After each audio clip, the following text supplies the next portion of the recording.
Barbados wants to see changes at Liat, and in sport, Cricket West Indies top execs in high-level talks with Guyanese officials.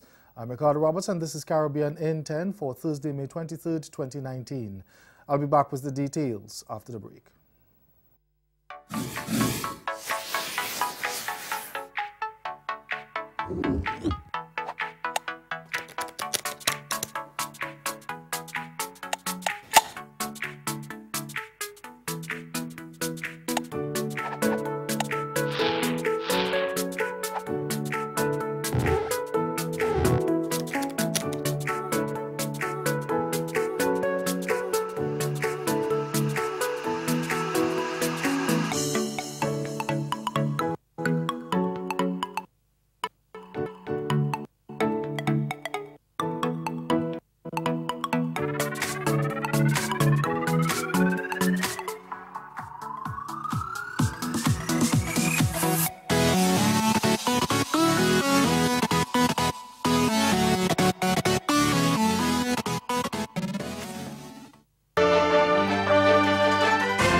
Barbados is still willing to support cash-strapped regional airline Liat, but not in its current form.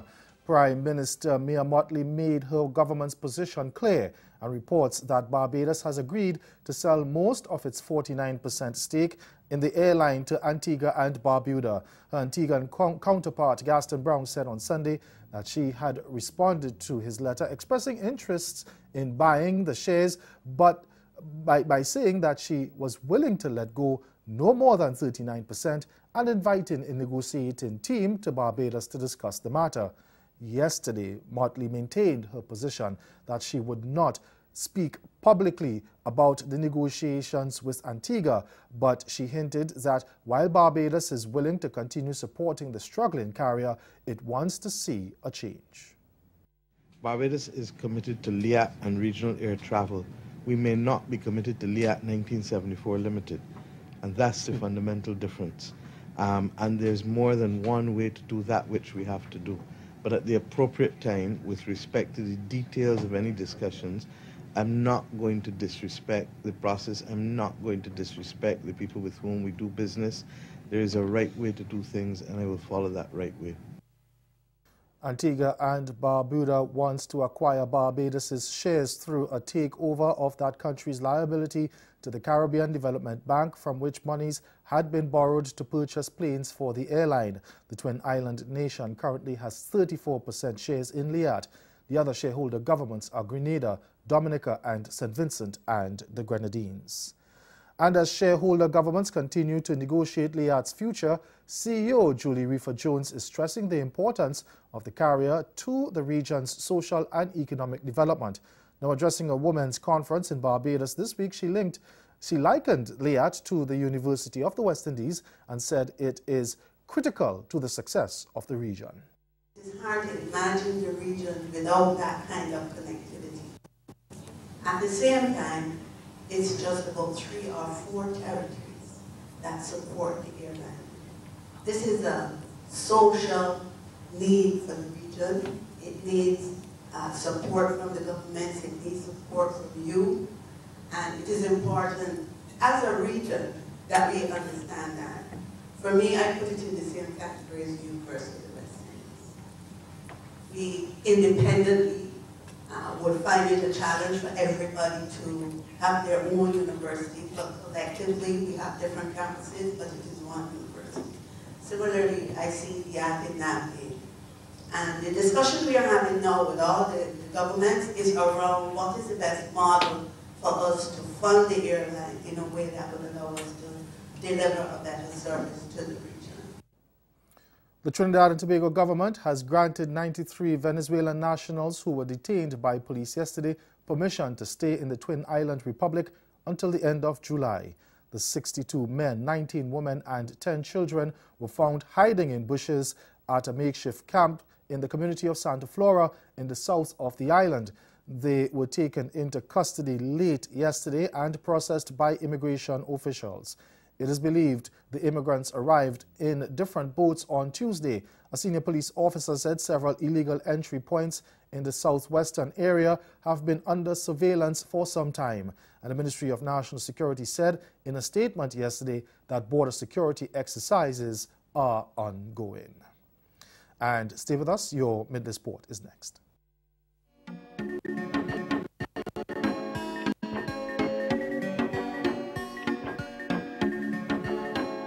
Welcome to this year's 50th Caribbean Broadcast Union Assembly on the island of San Andres.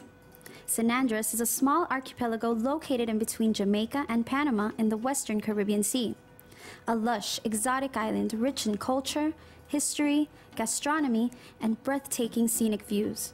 Known for its beaches and 7-colored crystalline waters, the island of San Andres will be proudly hosting this year's event.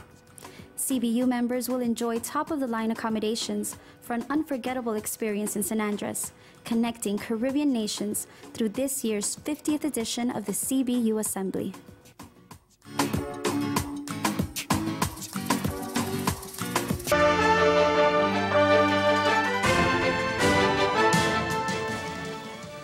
Welcome back. It's now time for sport. Cricket West Indies President Ricky Skerritt and CEO Johnny Grave are expected to hold high-level talks with stakeholders and government officials in Guyana today and tomorrow. It's Skerritt's first visit since being elected to the helm of the regional game, and a statement issued today said high on the agenda would be CWI's attempt to restore stakeholder relationships with the new executive's policy, the Cricket First plan, which was put forward by Skerritt himself and his Vice President, Dr. Kishore Shallow, during their campaign. Now, during the election, the Guyana Cricket Board had thrown its support behind former President Dave Cameron and Emmanuel Nansen to be re-elected.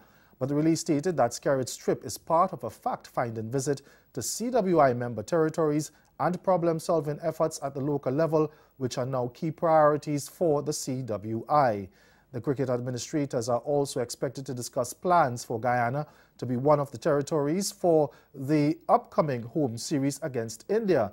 But Skerritt says he hopes to get a more detailed introduction to the legal and administrative issues that are currently prevailing in Guyana. His visit to the South American Caribbean nation would be his fourth trip in the last few months, following meetings with stakeholders and government officials in Jamaica, the Leeward Islands, and Trinidad and Tobago. Dr. Shallow also made an official visit to Tobago just a few weeks after being elected.